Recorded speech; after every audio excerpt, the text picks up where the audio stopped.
चलिए फिर लेक्चर को स्टार्ट करते हैं, आगे बढ़ते हैं हम लोग। हमने इससे पहले वाले पार्ट 1 में अपलोड कर दिया है। पार्ट 1 में क्या था? पार्ट 1 में जो भी इसका इंट्रोडक्शन था और जो भी मॉलिक्यूलर मॉडलिंग हो गया, ठीक है। और दूसरा कौन सा था, अब देख लीजिएगा, उसमें जो भी था वो हमने कंप्लीट कर दिया, ठीक है। तो अब QSR शुरू करते हैं, क्वांटिटेटिव स्ट्रक्चर एक्टिविटी रिलेशनशिप, ठीक है। QSR का फुल फॉर्म क्या है? क्वांटिटेटिव स्ट्रक्चर एक्टिविटी रिलेशनशिप, ठीक है। तो इससे पहले पार्ट 1 में आपको सब कुछ मिल जाएगा, तो प्लेलिस्ट में या ऊपर आई बटन आ रहा होगा या फिर लेक्चर के एंडिंग में मिल जाएगा प्लेलिस्ट, वहाँ से देख लेना, ठीक है। अब हम लोग बढ़ते हैं आगे। QSR quantitative structure activity relationship. तो अभी तक आपने स्ट्रक्चर एक्टिविटी रिलेशनशिप समझा होगा, ठीक है। तो SR का मतलब क्या होता था? Relation between biological activity and structure of the molecules, ठीक है। तो यहाँ पे हम ये करते हैं कि हमें पहले तो देखते हैं, जैसे कि आपने पढ़ा कि हम लोग कौन सा पढ़ रहे हैं? ड्रग डिज़ाइन पढ़ रहे हैं, ठीक है। तो ड्रग डिज़ाइन में हम लोग जैसे कि हमको कोई ड्रग डिज़ाइन करनी है, ठीक है। कोई डिजीज़ हुई है, उसके लिए ड्रग डिज़ाइन करनी है। तो सबसे पहले हम क्या करते हैं? टारगेट आइडेंटिफिकेशन करते हैं, ठीक है। वहाँ लिखा है, ठीक है, टारगेट आइडेंटिफिकेशन करते हैं, क्योंकि पहले हमको टारगेट पता होना चाहिए, लीड मॉलिक्यूल के साथ उसको फिर बाइंड करना होगा, ठीक है, डॉकिंग करना होगा, ठीक है। तो सबसे पहले हम क्या करके टारगेट आइडेंटिफिकेशन करते हैं। अब टारगेट को आइडेंटिफाई करने के बाद, ठीक है, या फिर टारगेट पता करने के लिए उसके अंदर के मॉलिक्यूल्स क्या हैं वो सब, तो उसके बाद हम दूसरा स्टेप होता है कि हमारे पास दो तरीके होते हैं, एक होता है स्ट्रक्चर बेस्ड, एक होता है लिगेंड बेस्ड, ठीक है। आपने टारगेट को आइडेंटिफाई किया, अगर टारगेट में स्ट्रक्चर प्रेजेंट होता है तो हम लोग स्ट्रक्चर बेस्ड ड्रग डिज़ाइन करते हैं, ठीक है। और अगर स्ट्रक्चर नहीं होता है हमारे पास, जैसे कि 3D हमने पढ़ा था ना, लिगेंड बेस क्या होता है, इसमें 3D स्ट्रक्चर जो है मॉलिक्यूल का एब्सेंट होता है, इसलिए हम लोग क्या करते हैं? लिगेंड बेस्ड ड्रग डिज़ाइन, ठीक है। तो लिगेंड स्ट्रक्चर इन्फॉर्मेशन हमको यहाँ से मिल जाती है, क्योंकि लिगेंड वाला मिलता है, ठीक है। टारगेट का नहीं होता है वो, क्योंकि टारगेट वाला एब्सेंट होता है, ठीक है। और इसमें टारगेट वाला होता ही है ऑलरेडी, तो टारगेट स्ट्रक्चर। फिर उसके बाद उसमें दूसरे मेथड्स यूज़ करते हैं, जैसे कि de novo synthesis, pharmacophore modelling, molecular docking, ligand docking, ठीक है। और इस वाले में आते हैं QSR स्क्रीनिंग हो गया, फार्माकोफोर मॉडलिंग हो गया, ठीक है। तो हमको कौन सा अभी पढ़ना है? जो कि लिगेंड बेस्ड ड्रग डिज़ाइन में QSR वाला, ठीक है, क्वांटिटेटिव स्ट्रक्चर एक्टिविटी रिलेशनशिप। अब थोड़ा जानते हैं, देखते हैं कि QSR क्या होता है। What is QSR? तो हमको पता है कि identification of a molecule requires a lot of synthesis time and money, ठीक है। जैसे कि आपको कोई मॉलिक्यूल बनाना है, क्योंकि आपको आपके लीगेंड और लीड मॉलिक्यूल जो होगा और जो प्रोटीन का यानी जो टारगेट होगा, उन दोनों को मैच करने के लिए आपको हेल्प लेनी पड़ेगी थोड़ी पैरामीटर्स के, ठीक है। तो the identification of a molecule requires lot of synthesis time and money, ठीक है। तो एक मॉलिक्यूल सिंथेसिस करने के लिए, एक स्ट्रक्चर बनाने के लिए, उसकी स्टडीज़ करने के लिए क्या लगता है? लंबा समय लगता है और मनी लगता है, ठीक है। उसमें क्या लगता है? Lot of synthesis time and money, ठीक है। सिंथेसाइज करने के लिए हमको टाइम भी चाहिए, मनी भी चाहिए, ठीक है।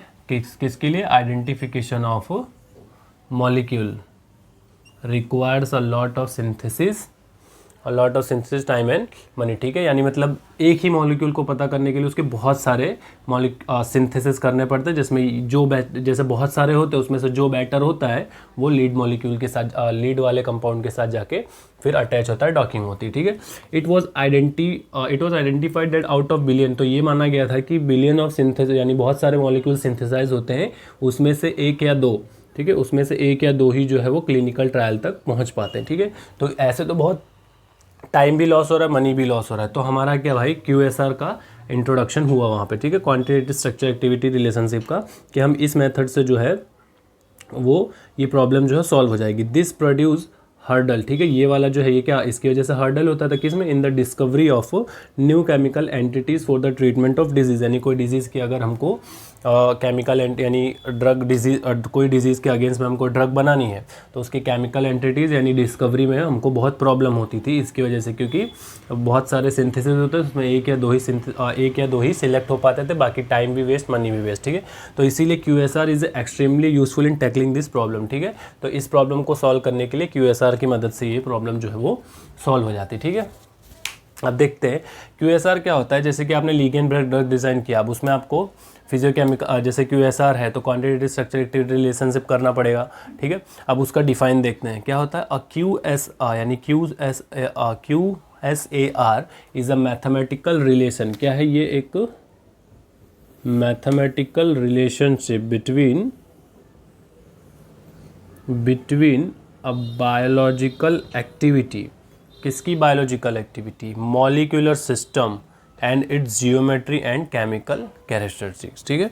यानी कि ये क्या है? QSR जो है एक मैथमेटिकल रिलेशनशिप है, यानी कि इसमें क्या होता है कि जैसे कि आपका मॉलिक्यूलर सिस्टम है, उसकी जो ज्योमेट्री होगी और केमिकल कैरेक्टरिस्टिक्स होंगे, ठीक है, उसके बीच में और बायोलॉजिकल एक्टिविटी के बीच में जो रिलेशनशिप होगा, ठीक है, मैथमेटिकल मॉलिक्यूलर सिस्टम का जो ज्योमेट्री और केमिकल कैरेक्टरिस्टिक्स होंगे उसके और बायोलॉजिकल एक्टिविटी के बीच में रिलेशनशिप बताता है, जो कि आपको एक इक्वेशन मिलती है, उस इक्वेशन से हमको पता चल जाता है, ठीक है।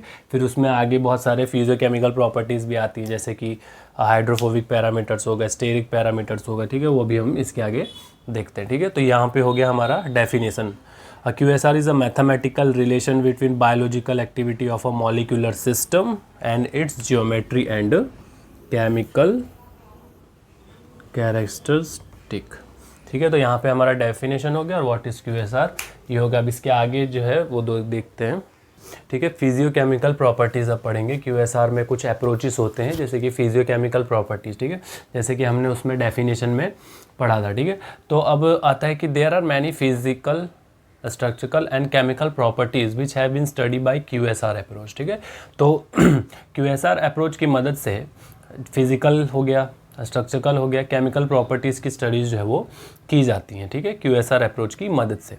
लेकिन जो मोस्ट कॉमनली होता है किसी भी ड्रग डिज़ाइन में, लिगेंड बेस्ड ड्रग डिज़ाइन में, तो उसमें हम हाइड्रोफोबिक पैरामीटर स्टडी करते हैं, इलेक्ट्रॉनिक पैरामीटर स्टडी करते हैं और स्टेरिक पैरामीटर स्टडी करते हैं। ये तीन जो है वो मेन होता है, और भी बहुत सारे आते हैं, जैसे क्वांटम केमिकल स्ट्रक्चर हो गया, ठीक है, वो सब भी बहुत सारे अलग अलग आते हैं, लेकिन हम मेनली जो है यही तीन करते हैं और यही तीन जो है वो एग्ज़ाम में पूछते भी हैं, और मेनली सबसे मोस्ट इंपॉर्टेंट ये दो ही पूछते हैं, ठीक है। एक पार्टीशन कोफिशिएंट हाइड्रोफोबिक पैरामीटर्स में आता है, पार्टीशन कोफिशिएंट, हांस सब्स्टिट्यूशन कांस्टेंट्स, ठीक है, और इसमें डिस्ट्रीब्यूशन कांस्टेंट भी आता है, वो अलग है, इसमें और भी चीज़ें आती हैं, लेकिन ये दो है जो वो इम्पॉर्टेंट है, ठीक है। इलेक्ट्रॉनिक पैरामीटर्स में टैफ्ट्स इंडक्टिव कांस्टेंट, जिसको इससे डिनोट करते हुए सिग्मा स्टार, सिग्मा नॉट या सिग्मा स्टार, ठीक है। पैरामीटर्स इलेक्ट्रॉनिक में दूसरा कौन सा? हैमेट कांस्टेंट आता है, ठीक है, सिग्मा न्यूट्रल पॉजिटिव नेगेटिव, ठीक है। और आयोनाइजेशन कांस्टेंट, जिसमें pKa या डेल्टा pKa आता है, ठीक है, आयोनाइजेशन कांस्टेंट, ठीक है। तो ये सब चीज़, तो जैसे कि ये हो गया, पार्टीशन कोफिशिएंट हो गया, ये तो आपने पहले भी पढ़ी होंगी, ठीक है। अब स्टेरिक पैरामीटर्स में वैंडर वॉल रेडियस, ठीक है, फिर मोलर वॉल्यूम, मोलर रिफ्रैक्टिविटी, फिर टैफ्ट स्टेरिक पैरामीटर्स, ठीक है। तो ये हो गए हमारे कुछ वेरियस QSR अप्रोचेस, जिसमें हम ये इसकी स्टडी जो होती है वो मेन होती है किसी भी ड्रग डिज़ाइन में, ठीक है, या फिर कह सकते हैं किसी भी लिगेंड बेस्ड ड्रग डिज़ाइन में। तो पहले हम लोग जो है वो पार्टीशन कोफिशिएंट और हैंस सब्स्टिट्यूशन कांस्टेंट करेंगे, ठीक है। तो पार्टीशन कोफिशिएंट जो है वो स्टार्ट करते हैं, ठीक है। अब हाइड्रोफोबिक पैरामीटर स्टार्ट करते हैं, उसके बाद हम लोग स्टेरिक और इलेक्ट्रॉनिक कर लेंगे, ठीक है। अब हाइड्रोफोबिक पैरामीटर में सबसे पहले क्या है? log P है, log D है, log S है, यानी कि बोल सकते हैं कि पार्टीशन कोफिशिएंट आता है, डिस्ट्रीब्यूशन कोफिशिएंट आता है और सॉल्युबिलिटी पैरामीटर्स आते हैं, जिसमें से हम लोग पार्टीशन कोफिशिएंट पढ़ेंगे, ठीक है। अब कुछ वो स्टार्ट होने से पहले हम लोग कुछ इंपॉर्टेंट टर्म्स जान लेते हैं। हो सकता है आप 6 सेमेस्टर में आ गए हैं तो वैसे आपको ये सब चीज़ें पता होंगी कि लिपोफिलिक क्या होता है, हाइड्रोफिलिक क्या होता है, लेकिन फिर भी मैं जो है बता देता हूँ, फटाफट हम इसको देख लेते हैं, और जिसको पता हो वो फिर से देख लीजिए, जिसको नहीं पता है वो देख सकते हैं, ठीक है। तो सबसे पहले जानते हैं कि जैसे कि आपका कोई ड्रग है, तो आपका ड्रग जो है वो आपके सेल मेम्ब्रेन, यानी सेल में जाने के बाद क्या करता है? आपके सेल मेम्ब्रेन को क्रॉस करता है। अब हमारी जो सेल मेम्ब्रेन होती है, ठीक है, हमारी जो सेल मेम्ब्रेन होती है वो किसकी बनी होती है? वो लिपिड्स की बनी होती है और फॉस्फेट ग्रुप की होती है, ठीक है। उसमें यानी लिपिड होता है, क्या होता है? ग्लाइसेरोफॉस्फोलिपिड होता है, और फॉस्फेट ग्रुप जो है कार्बन चेन से अटैच होता है, ठीक है। तो मेनली जो क्या आता है? लिपिड से बनी होती है, ठीक है। तो अब यहाँ तक ये याद रखो कि सेल मेम्ब्रेन जो है लिपिड से बनी होती है, ठीक है। तो लिपोफिलिक क्या होता है, हाइड्रोफिलिक क्या होता है, हाइड्रोफोबिक क्या होता है? तो देखो, लिपोफिलिक, फिलिक मतलब यहाँ पे होता है लविंग नेचर का, यानी कि अच्छा, और फोबिक मतलब फोबिया, यानी किसी से डरना, ठीक है, ऐसा समझ सकते हो। तो लिपो मतलब लिपिड हो गया, हाइड्रो मतलब वाटर हो गया, ठीक है। तो लिपोफिलिक यानी लिपिड फिलिक लविंग, ठीक है, यानी कि लिपो मतलब क्या लिपिड और फिलिक मतलब क्या हो गया लव करने वाला, ठीक है, यानी कि जो उसको लव कर पसंद करता हो, ठीक है। तो लिपोफिलिक यानी कि लिपोफिलिक में क्या होगा, लिपोफिलिक सब्सटेंस जो होंगे वो क्या होंगे लिपिड, क्योंकि ये लिपो है तो लिपिड या फैट में जो है वो सब्सटेंस डिजोल्व हो पाएंगे, यानी उसमें डिजोल्व होकर एक्शन दे पाएंगे। हाइड्रोफिलिक में भी ऐसा होगा। हाइड्रोफिलिक में क्या होता है कि वाटर में, ठीक है, हाइड्रो मतलब क्या होता है वाटर और फिलिक मतलब क्या होता है लवर, ठीक है। तो यानी कि वो वाटर में डिजोल्व हो पाएगा, तो ability of a substance to dissolve in water. और hydrophobic avoid to complete dissolution in water, यानी अब यहाँ क्या हाइड्रोफोबिक आ गया है, ठीक है, ये क्या है फोबिक है, यानी कि ये वाटर में डिजोल्व नहीं होगा, ठीक है। तो वही लिखा है avoid to complete dissolution in water, ठीक है। ऐसे ही लिपोफोबिक आएगा, यानी वो लिपिड में डिजोल्व नहीं होगा, ठीक है। तो ये कुछ इंपॉर्टेंट टर्म्स थे। तो अब जैसे कि हमारी जो ड्रग होती है वो सेल मेम्ब्रेन को क्रॉस करने के लिए, क्योंकि सेल मेम्ब्रेन क्या बनी हुई है लिपिड की बनी हुई है, तो हमारी ड्रग किसकी होनी चाहिए लिपिड की। ऐसा तो देखा जाए ड्रग दोनों होनी चाहिए, पर हम मेनली अभी इस टॉपिक के लिए याद रखो कि कौन सा होना है लिपोफिलिक नेचर के होना है। ऐसा तो दोनों होनी चाहिए, लिपोफिलिक नेचर की भी होनी चाहिए, कुछ पार्ट्स में जाके लिपोफिलिक नेचर तक रहती है, फिर जब एक्सक्रीट होती है तो हाइड्रोफिलिक नेचर होना चाहिए, ठीक है, ठीक है। तो देखिए तो ड्रग क्या होनी चाहिए लिपोफिलिक नेचर या फिर बोल सकते हैं कि हाइड्रोफोबिक नेचर, ठीक है।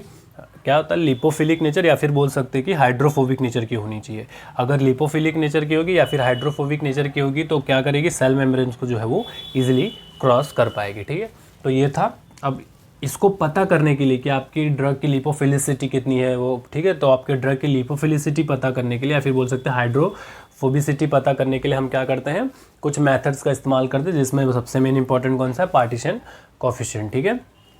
वो पार्टीशन कोएफिशिएंट भी पहले बहुत बार पढ़ा होगा, लेकिन वो हम लोग कंप्लीट कर देते हैं क्योंकि सिलेबस में दिया हुआ है, उसके बाद हम लोग आगे बढ़ेंगे, ठीक है। अब पार्टीशन कोएफिशिएंट तो आपने पहले पढ़ा होगा, लेकिन हम फिर से एक बार इसको देख लेते हैं, ठीक है। इसका ग्राफ भी आएगा, वो अभी इसके आगे बताता हूँ, ठीक है। तो इसमें क्या होता है कि जैसा है वो सिंपल सा आपने इससे पहले पढ़ा होगा, और अगर नहीं पढ़ा होगा तो इसमें देख लेंगे, ठीक है। तो वैसे हम ये पार्टीशन कोएफिशिएंट बहुत पहले से करते आए, जो कि लिपोफिलिसिटी को चेक करने के लिए होता है, ठीक है। एक इसका इंस्ट्रूमेंट भी आता है। तो हाइड्रोफोबिक कैरेक्टर, तो हम देखते हैं कि हाइड्रोफोबिक कैरेक्टर्स जो है, ठीक है, hydrophobic character of a drug can be measured by testing a drugs relative distribution, ठीक है। तो आप क्या कर सकते हैं हाइड्रोफोबिक कैरेक्टर जो है किसी भी ड्रग का उसको मेजर किया जा सकता है किसके द्वारा बाय ड्रग्स रिलेटिव डिस्ट्रीब्यूशन, ठीक है। आपको ड्रग की रिलेटिव डिस्ट्रीब्यूशन यानी डिस्ट्रीब्यूट कैसे हो रहा है वो अगर पता चल जाए तो, और वो भी किस में ऑक्टेनॉल एंड वाटर मिक्सचर में, ठीक है। ये कैसे होगा अभी बताता हूँ। जैसे कि देखिए आपका जैसे कि कोई ड्रग है, ठीक है, तो एक ऐसा सॉल्यूशन लीजिए जो आपस में पार्टीशन कोएफिशिएंट तभी निकलता है जब आपस में मिक्स नहीं होते। तो ऑक्टेनॉल जो है वो ऑर्गेनिक सॉल्यूशन है, वो इसमें एक्वस सॉल्यूशन एक्वस यानी कि वाटर में मिक्स नहीं होगा, जो भी एक्वस सॉल्यूशन लिया होगा उसमें मिक्स नहीं होगा, और ये इसमें मिक्स नहीं होगा, ठीक है।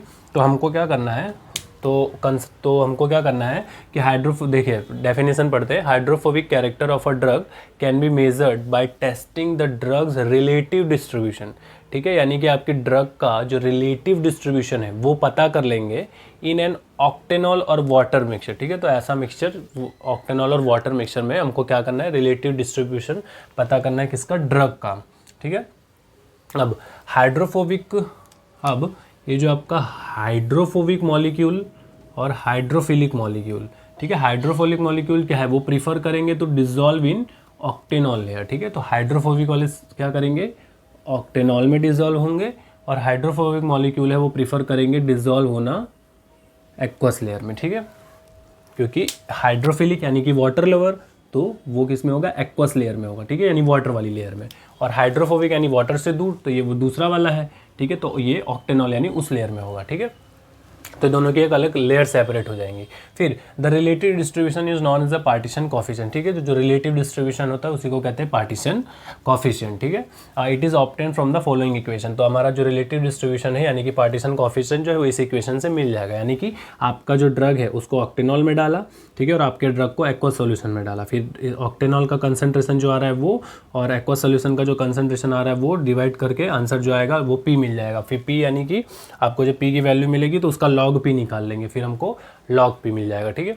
अब देखते हैं हाइड्रोफोबिक, फिर इसके आगे एक फॉर्मूला आता है, दो फॉर्मूले होते हैं, वो दोनों को अभी मैं इसके आगे बताता हूँ, ठीक है। यहाँ से जो आपको लॉग पी मिली ना, यहाँ से जो आपको यानी P मिला, अब उसका लॉग निकाल लेना। तो ये जो लॉग P मिलेगा ना वो अभी एक इक्वेशन में हमको रख देनी है, ठीक है। लॉग P कैसे मिलेगा, ऐसे मिलेगा, ठीक है। अब देख लेते हैं कि हमको ये पता है कि hydrophobic compound will have high P value, यानी कि अगर हाइड्रोफोबिक कंपाउंड है तो इसकी ये जो P वैल्यू है वो हाई होगी, ठीक है। ये याद रखना, इंपॉर्टेंट पॉइंट है, आगे यूज़ भी होगा कि हाइड्रोफोबिक कंपाउंड अगर है, ठीक है, तो उसकी हाई P वैल्यू होगी, और अगर हाइड्रोफिलिक कंपाउंड है तो उसकी लो P वैल्यू होगी, ठीक है। तो ये जो हाई P वैल्यू और लो P वैल्यू इसी के ऊपर से ग्राफ आता है, ठीक है।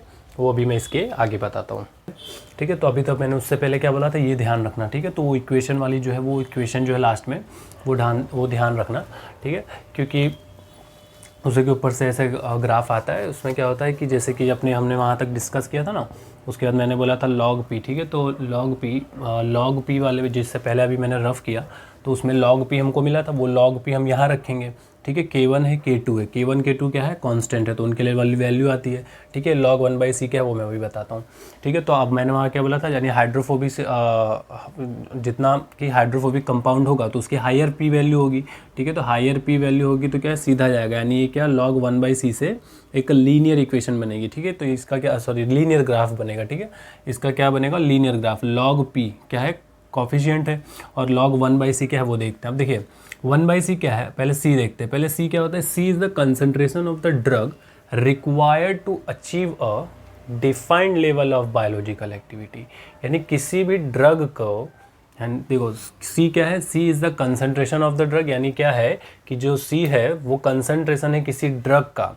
अब कंसंट्रेशन ऑफ किसी ड्रग का उसको क्या चाहिए, उसको अचीव करना है, क्या अचीव करना है, लेवल ऑफ, एक क्या अचीव करना है उसको, एक defined level of biological activity, ठीक है। यानी बायोलॉजिकल एक्टिविटी अच्छी हो उस ड्रग की, एक डिफाइंड लेवल तक, एक अच्छे लेवल तक उसकी बायोलॉजिकल एक्टिविटी अच्छी हो, उसका कंसंट्रेशन फाइंड करना है, मतलब उसका कंसंट्रेशन चाहिए वो है, ठीक है। तो C is the concentration of a drug required to achieve, ठीक है, required to achieve a defined level of a biological activity, ठीक है। अब 1/c क्या हो गया, बायोलॉजिकल एक्टिविटी। तो हमने जो ग्राफ प्लॉट किया है वो इन्हीं की log P versus biological activity, यानी हमारा log P की वैल्यू जितने ज़्यादा होगी उसमें क्या है, बायोलॉजिकल एक्टिविटी उतनी ज़्यादा अच्छी इंक्रीज होगी, यानी कि वही जितना ज़्यादा वो क्रॉस कर पाएगा सेल मेम्ब्रेन को उतना ज़्यादा अच्छा होगा। तो यहाँ की एक लीनियर इक्वेशन बनेगी, ठीक है। अब देखते हैं ये जो इक्वेशन 1 है, तो equation 1 indicates a linear relationship between biological activity, यानी कि ये, ठीक है। तो biological activity of a drug and it's partition coefficient, यानी कि ये इन दोनों में क्या बता रहा है, एक लीनियर रिलेशनशिप इंडिकेट कर रहा है, ठीक है।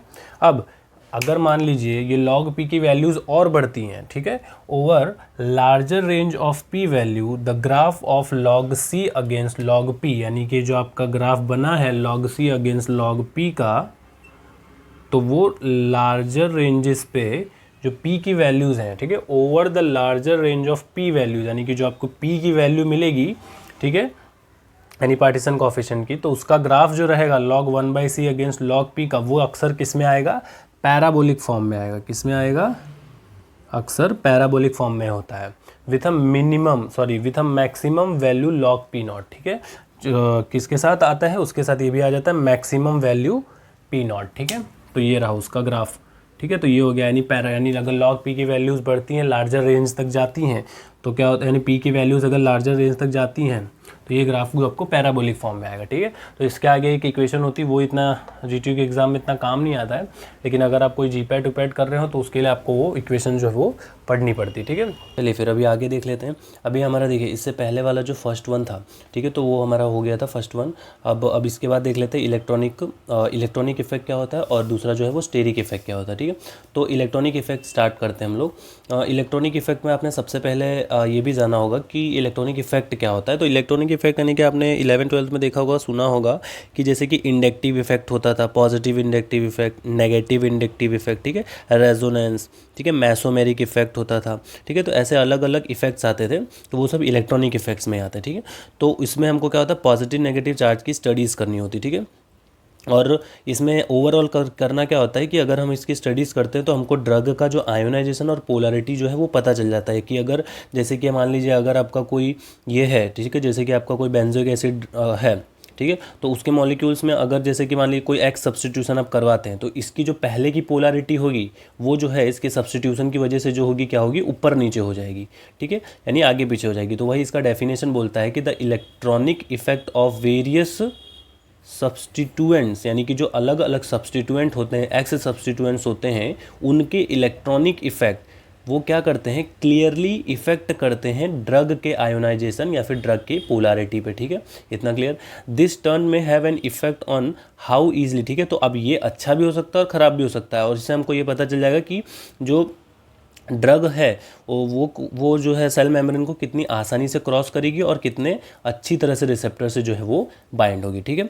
तो इसीलिए जो एक होता है कि हैमेट कांस्टेंट करके आता है, उसमें हम क्या होता है, ये हैमेट सब्स्टिट्यूशन कांस्टेंट होता है, ये एक मेज़र होता है कि जो आप ये है जो आपका ग्रुप है वो इलेक्ट्रॉइक विड्रॉइक ग्रुप है कि इलेक्ट्रॉन डोनेटिंग ग्रुप है, ठीक है, वो हमको बताता रहता है, ठीक है, मतलब उससे उस मेज़र से यानी इससे इस कांस्टेंट से हमको पता चल जाता है। तो हैमेट कांस्टेंट इसको सिग्मा से डिनोट करते हैं, is a measure of electron withdrawing और electron donating ability of a substituent, ठीक है। तो यानी कि आपका जो सब्स्टिट्यूएंट है वो इलेक्ट्रॉन विड्रॉइंग है कि इलेक्ट्रॉन डोनेटिंग है, वो जो है पता चल जाता है। And has been determined by measuring dissociation of a, ठीक है। तो यानी कि यह पूरा पढ़ेंगे तो आपको पता चल जाएगा। और ये जो है वो किससे पता चल जाता है, फिर जैसे आपका जो आयोनाइज्ड वाला होगा और अनआयोनाइज्ड होगा, उसको आयोनाइज्ड वाले को ऊपर रख देंगे, नॉन आयोनाइज्ड वाले को ऊपर रख देंगे, ठीक है। और ये क्या होता है, इक्विलिब्रियम या फिर डिसोसिएशन कांस्टेंट बोलते हैं इसको, क्या है। तो उसकी मदद से हमको जो है वो ये वैल्यूज़ मिल जाती हैं, उसके बाद हमको पता चल जाता है, ठीक है। अब उसके आगे देख लेते हैं। तो ये होता है उसका पूरा ओवरऑल इक्वेशन, ठीक है, ऐसा होता है। तो यहाँ पे मैंने ये जो है वो लिख भी दिया है कि इस फार्मूला से किसी भी एक्स सब्स्टिट्यूशन का इलेक्ट्रॉनिक इफेक्ट पता चल जाता है या जाएगा, जैसे कि सेल मेम्ब्रेन से पास हो सकता है कि नहीं, बाइंडर से रिसेप्टर से बाइंड हो सकता है कि नहीं, वो सब पता चल जाएगा, ठीक है, इस वाले इक्वेशन से। तो यहाँ सब लिखा है वो आप इसको देख लीजिएगा, क्योंकि वीडियो बहुत ज़्यादा लंबी हो जाएगी इसको समझाते समझाते पूरा। तो यहाँ पर मैं आपको नोट्स प्रोवाइड कर देता हूँ, इसको आपको देखेंगे तो ईजिली जो है वो पूरा पता चल जाएगा, ठीक है। अगर आपको लगता है कि ये इंपॉर्टेंट है तो आप नोट्स बनाइएगा, अगर इसके ऊपर क्वेश्चन मिलते हैं तो।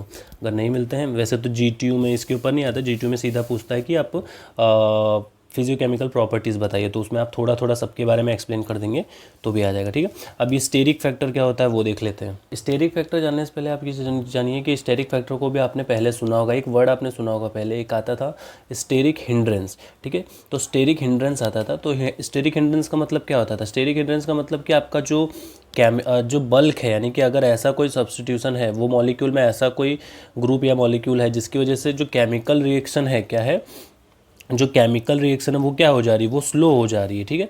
तो स्टेरिक हिंड्रेंस वो होता है, ठीक है। स्टेरिक हिंड्रेंस मतलब है slowing of a chemical reaction due to bulk, यानी बल्क के कारण आपकी जो केमिकल रिएक्शन है वो जो है वो स्लो हो जा रही है, उसको बोलते हैं स्टेरिक हिंड्रेंस, ठीक है। आपको एक चीज़ पता चल गई।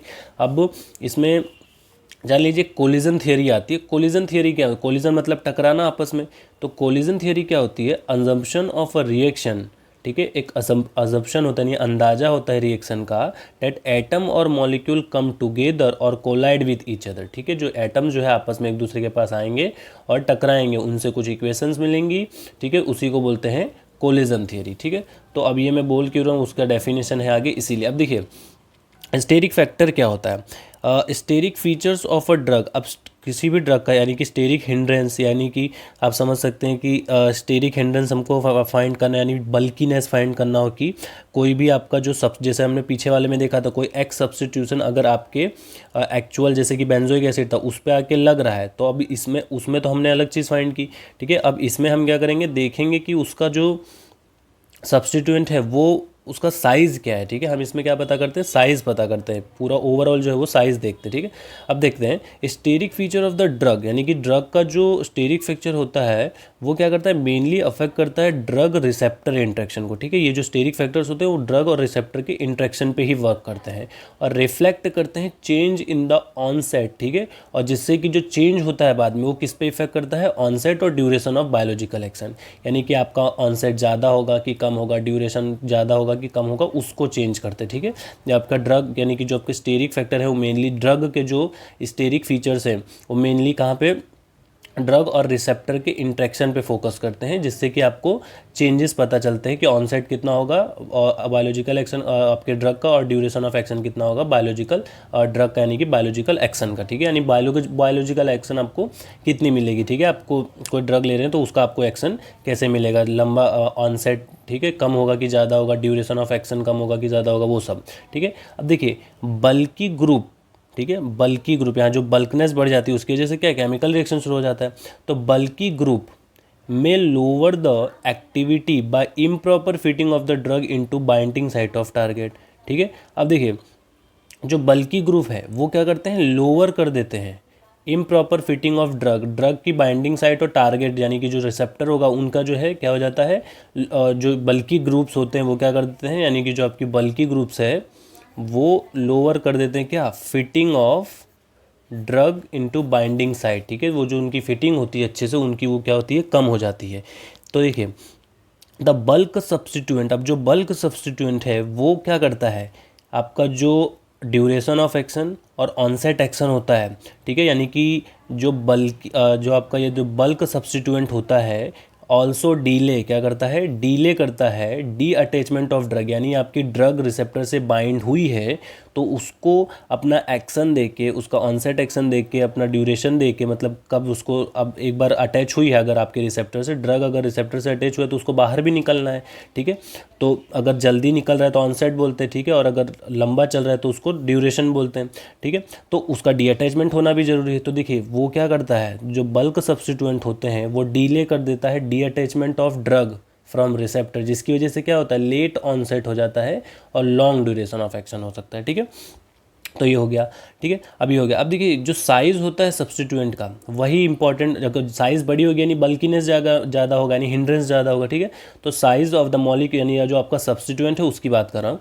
तो size of the substituent play very important role with the respect to other parameters, ठीक है। यानी कि साइज़ का जो रोल होता है वो इसमें बहुत ही मेन होता है। Most frequently use steric parameter are, अब जब सबसे ज़्यादा स्टेरिक फैक्टर्स अलग अलग होते हैं, हम स्टेरिक फैक्टर में जो मेनली यूज़ होता है वो होता है टैप्स स्टेरिक फैक्टर, ठीक है।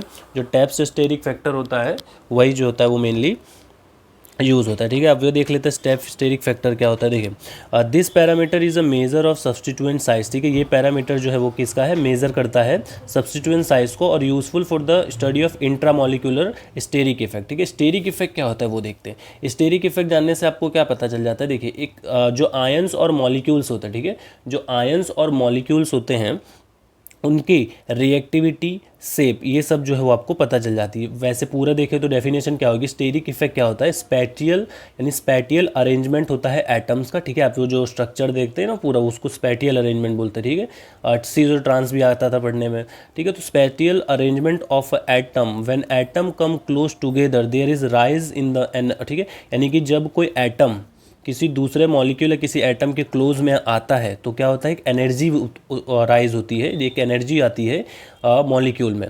तो स्टेरिक इफेक्ट जो है वो क्या होता है, नॉन बॉन्डिंग इंट्रैक्शन, जैसे कि हमने अभी उससे पहले वाला पढ़ा था इलेक्ट्रॉनिक, वो क्या था, वो बॉन्डिंग इंट्रैक्शन वाला था। ये नॉन बॉन्डिंग इंट्रैक्शन होता है जो कि आपको शेप और reactivity of ion and molecules को बता देता है, ठीक है। तो ये इफेक्ट पता करके हम क्या लार्ज सब्सटीट्यूएंट का साइज पता कर सकते हैं कि वो छोटा है और उसका क्या क्या इफेक्ट होगा, शॉर्टर ड्यूरेशन ऑफ एक्शन होगा कि लॉन्गर ड्यूरेशन ऑफ एक्शन होगा, लेट ऑनसेट एक्शन होगा कि डिले ऑनसेट एक्शन होगा। तो ये सब जो है वो क्लियर हो जाता है, ठीक है। अब इसमें ये फार्मूला दिए होते हैं। अब देखिए एक और लाइन है कि the largest substituent next to the reaction center, एक रिएक्शन सेंटर होता है। रिएक्शन सेंटर मतलब जहाँ पे एक्चुअल रिएक्शन हो रही है वहाँ पे।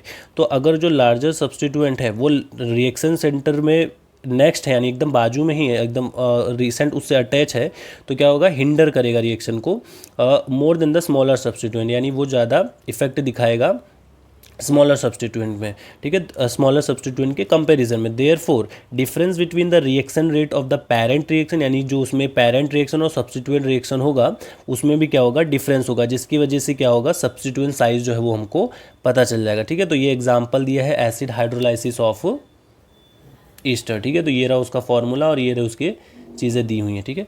तो अब ये जो हो गया हमारा जो है स्टेरिक फैक्टर हो गया। अब इसके बाद जो है वो इसके बाद जो है हम हेंस एनालिसिस पढ़ेंगे, ठीक है, ठीक है। इसी में एक और आता है, ये भी, इसका भी अगर नोट्स बनाना तो बना लेना, मोलर रिफ्रैक्टिविटी आता है, ठीक है। तो इसमें ये फार्मूला होता है, वैसे ही पूछते नहीं है लेकिन नोट्स के हिसाब से आपको मैं बता दे रहा हूँ, तो ये बना के नोट्स लिख लेना, ठीक है। तो अभी हमारा जो आएगा वो हैंस इक्वेशन आएगा और अब हम उसको डिस्कस करेंगे, ठीक है।